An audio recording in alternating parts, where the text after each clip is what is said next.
5 seconds. Challenge in this appeal is to the order passed by the division bench of the Punjab and Haryana High Court dismissing writ petition filed by the appellant under Article 226 of the Constitution of India 1950.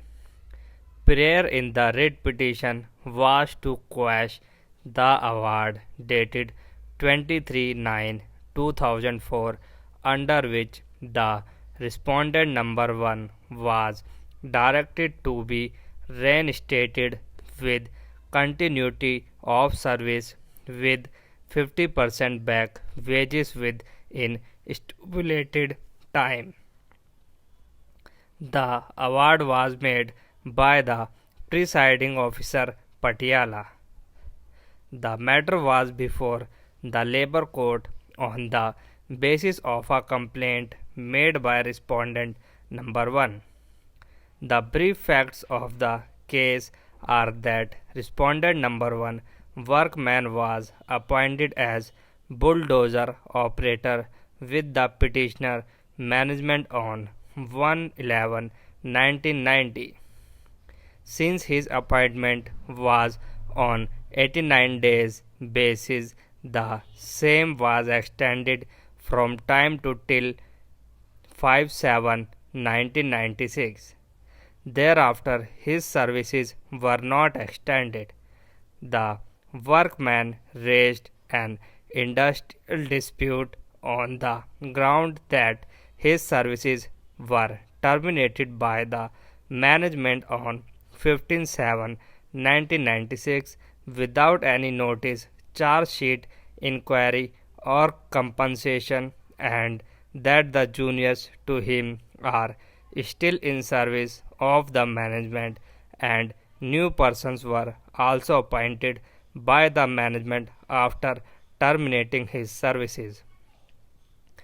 The government referred the dispute to the Labour Court for adjudication under Section 10(1)(c) of the Industrial Disputes Act 1947, and the Labour Court on 23/9/2004 made the award, which was challenged before the High Court.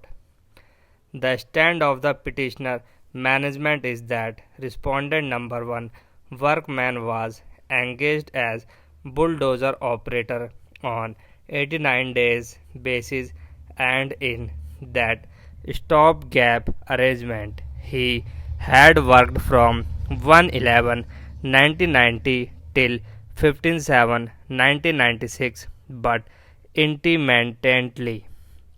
He was never employed continuously, therefore did not work for 240 days in the preceding 12 calendar months. Thus, denial of further extension of his service does not amount to retrenchment, therefore has been wrongly awarded reinstatement with back wages.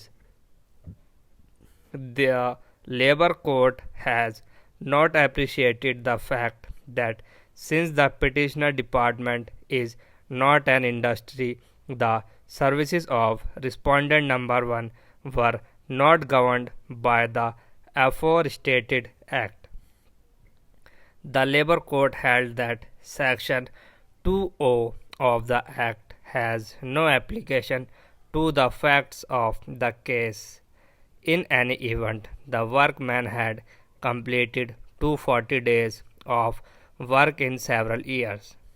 The appellants took the stand that respondent number 1 have not completed 240 days of work in any calendar year. He never worked continuously. The employer was not an industry.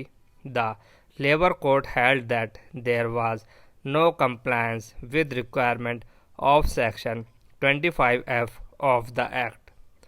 The question whether department is an industry has to be decided against the management for want of evidence. The onus was on the department to prove that the workman worked only 180 days and not completed 240 days in the preceding 12 calendar months from the date of alleged termination. Since no records were produced by the department, the claim has to be accepted. In the writ petition before the High Court, it was categorically urged by the appellant that no appointment order was produced.